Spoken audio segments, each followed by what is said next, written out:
I want to show a clip of a recent speech that Trump gave during his trip to the Middle East. Have you guys respond to it, and then we're going to contrast that to what's actually happening in the Middle East. The transformations have been unbelievably remarkable. Before our eyes, a new generation of leaders is transcending the ancient conflicts of tired divisions of the past and forging a future where the Middle East is defined by commerce, not chaos, where it exports technology, not terrorism, and where people of different nations, religions, and creeds are building cities together, not bombing each other out of existence. We don't want that.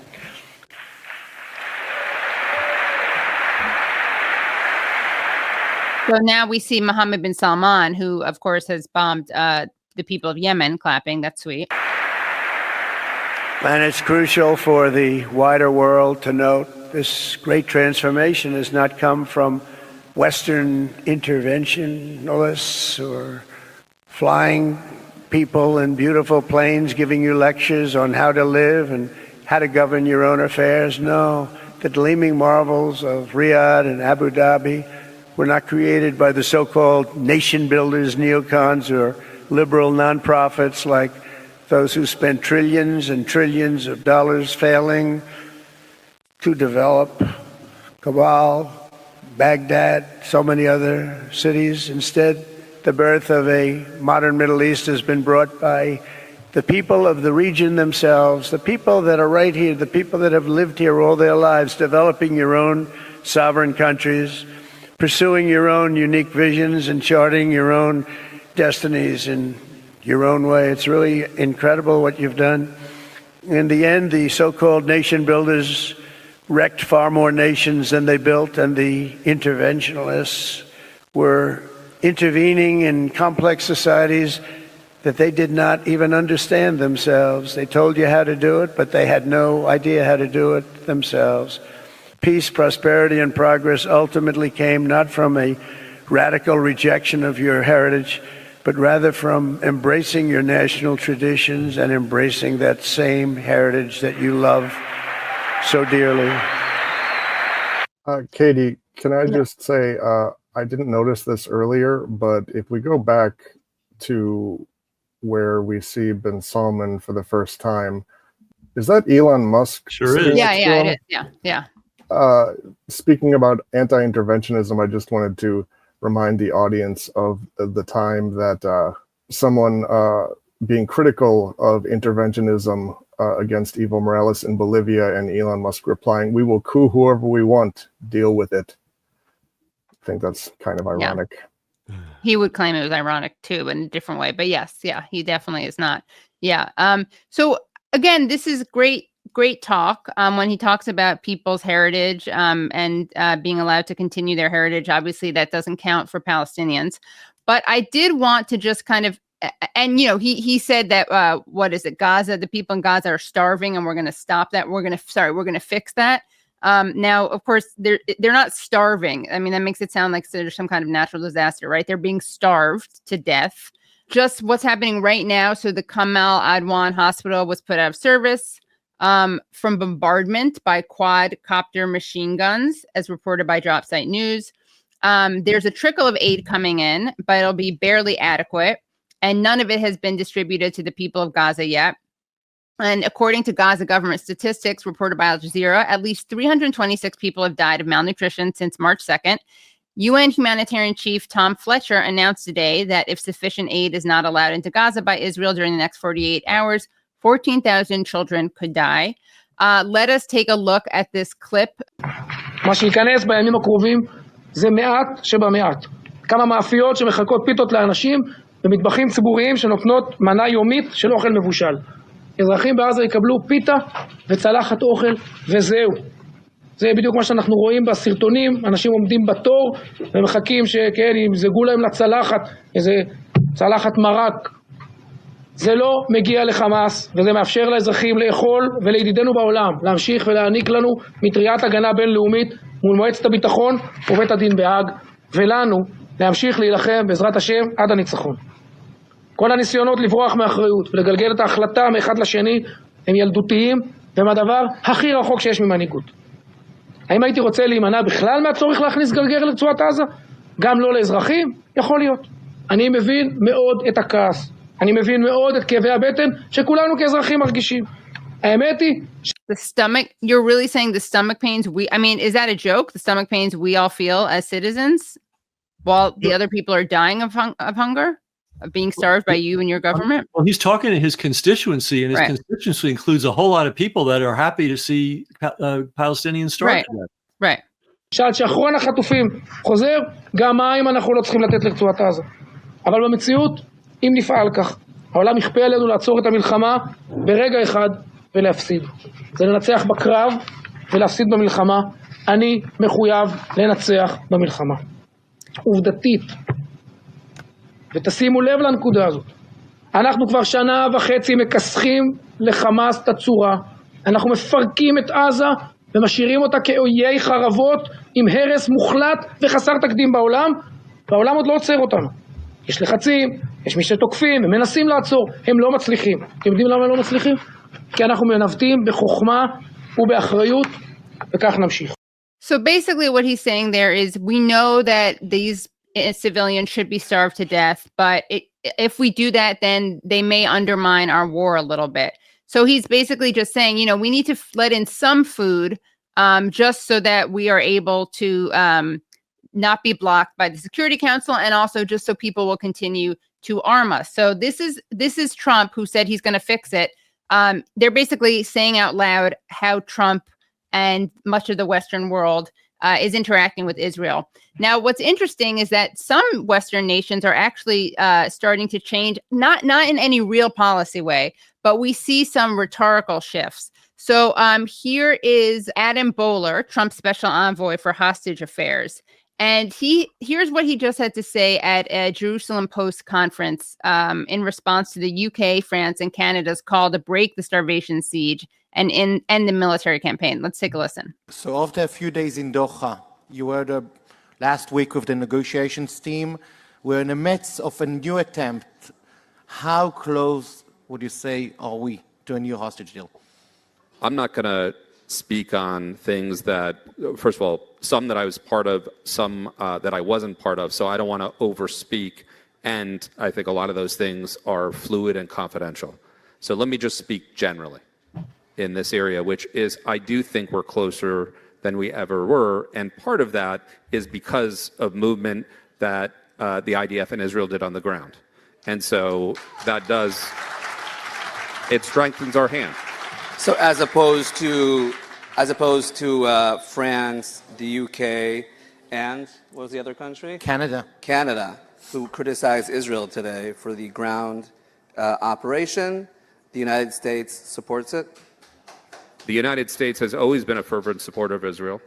That's true. And I think we always think about how you balance various aspects. But if I were a European country, I'd be particularly sensitive to how I criticize Israel.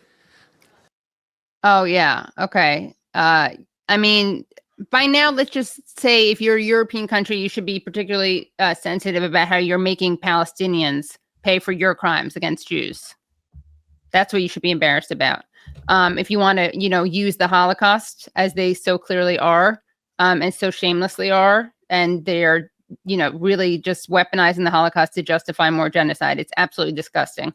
What are your thoughts on the way that Trump is he doesn't care that people are starving. That's probable. And at the same time, I mean, whether or not he doesn't care, I mean, I guess I'm hoping some Trump America firsters will tell him he looks like a fool because he's saying that we're going to fix the hunger, the starvation, and he's letting the Netanyahu continue to kill and starve people.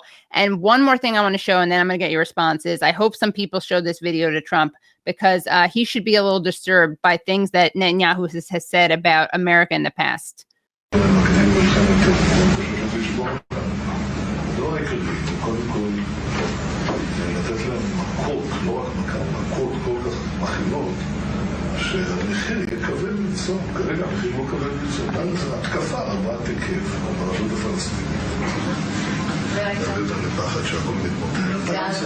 Okay, so this is interesting because this is kind of a parallel in some ways you're going to hear a concern from a woman that kind of parallels the thinking of Smotrich.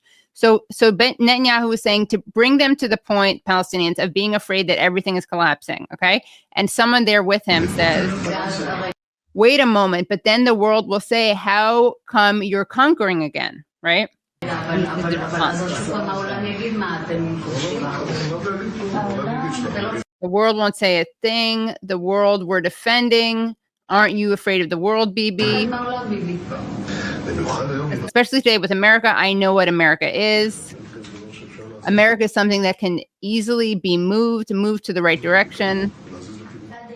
They say they're for us, but it's like they won't get in our way. They won't get in our way. On the other hand, if we do something, then they... So let's say they say something. So they said it. 80% of Americans support us. It's absurd.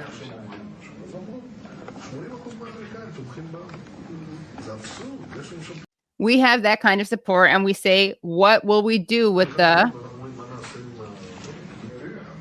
Look, the administration, the Clinton administration was extremely pro-Palestinian. I wasn't afraid to maneuver there. I was not afraid to clash with Clinton. I was not afraid to clash with the United Nations. I was paying the price anyway. I preferred to receive the value for the price. All right. So I'm the only Jew on stage, so I won't embarrass any of you by making jokes about how, as a Jew, I could really do without Netanyahu talking about price and values. Anyway, so Trump, if you're watching this, or any of your supporters are watching this, this guy is moving you. He's maneuvering you. So yeah, Ken and Aaron, what do you have to say to people who are hoping that Trump is going to be an America firster? Well, it gets to the deep state angle, and this, I guess, would be my wheelhouse since I wrote a whole book on the deep state. And there are roughly two ways of thinking of the deep state. There's the clandestine part of it, the sort of most obscure, sensitive, secretive, lawless, clandestine apparatus within this system, within this regime, within the state. And then there's the bigger sort of there's the bigger structural aspect of it. What I mean is, it's like the regime itself. The state is all those institutions that have a monopoly on violence in a given territory. But in political science terms, the regime is all of those institutions that determine who has access to the state. So the other sense of deep state is more of in the regime sense of the word. It's kind of a bigger concept that is really all of those institutions that allow for top-down oligarchic rule in a nominal democracy. And in that sense, when you're talking about the deep state, you're not talking about is the deep state going to win or is the deep state going to lose? Are you going to take them on and defeat them or not?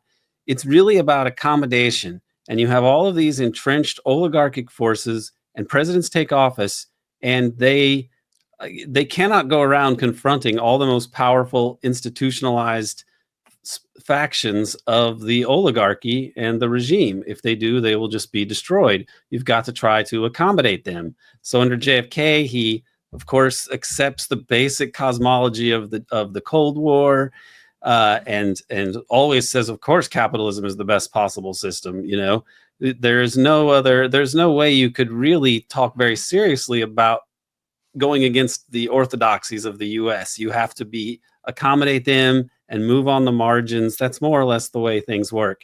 So in Trump's case, he has confronted parts of the deep state, like those elements in the FBI and CIA that tried to keep him from getting elected.